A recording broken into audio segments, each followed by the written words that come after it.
firmly put out the billiard room lights, when Jimmy was about $10 up at pool. He had afterwards won a much larger sum at cards, but his luck had begun to turn. By and by, Stannard came out and jumped on the high top rail. The light from the window touched his face, and his profile, cutting against the dark, was good and firmly lined. His balance on the narrow rail was like a boy's. "If you carried my weight, you wouldn't get up like that. 200 pounds wants some moving," Deering remarked with a noisy laugh. "I've known you move about an icy slope pretty fast," said Stannard, and taking his hands from the rail, pulled out his watch. 2 o'clock, he resumed, and gave Jimmy a smile. "I rather think you ought to go to bed. You have not got Deering's steadiness, and still are a few dollars up. To stop when your luck is good is a useful plan." "My legs are steadier than my head," Deering rejoined.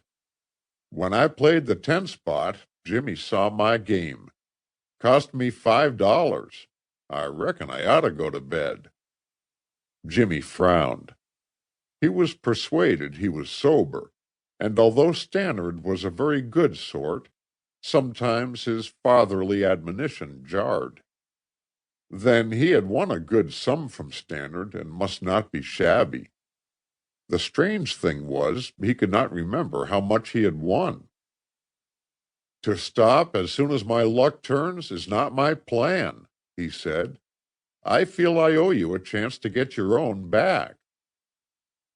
"Oh, well, if you feel like that, we had better go on.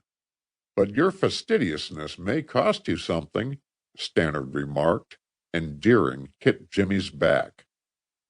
"You're a sport. I like you.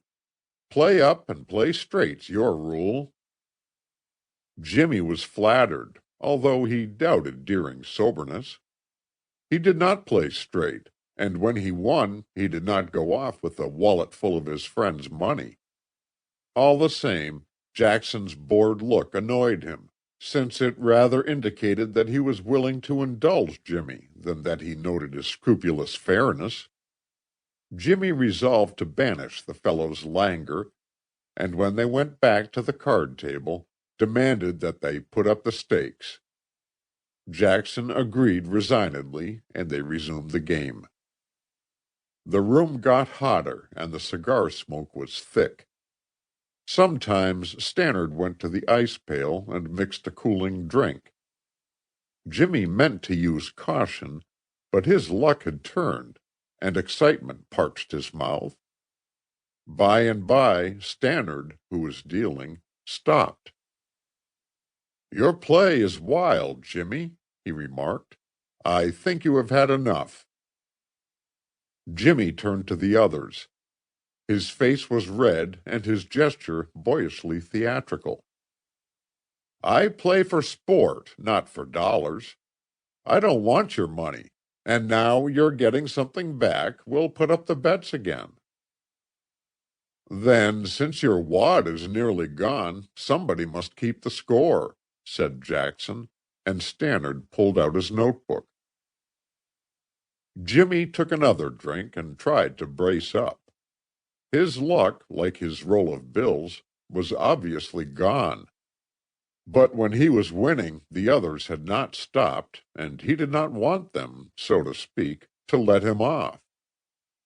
When he lost, he could pay. But this was not important, and he must concentrate on his cards. The cards got worse, and as a rule the ace he thought one antagonist had was played by another. At length Stannard pushed back his chair from the table. 3 o'clock, and I have had enough," he said, and turned to Jimmy. "Do you know how much you are down?" Jimmy did not know, but he imagined the sum was large, and when Stannard began to reckon he went to the window. Day was breaking, and mist rolled about the pines. The snow was gray.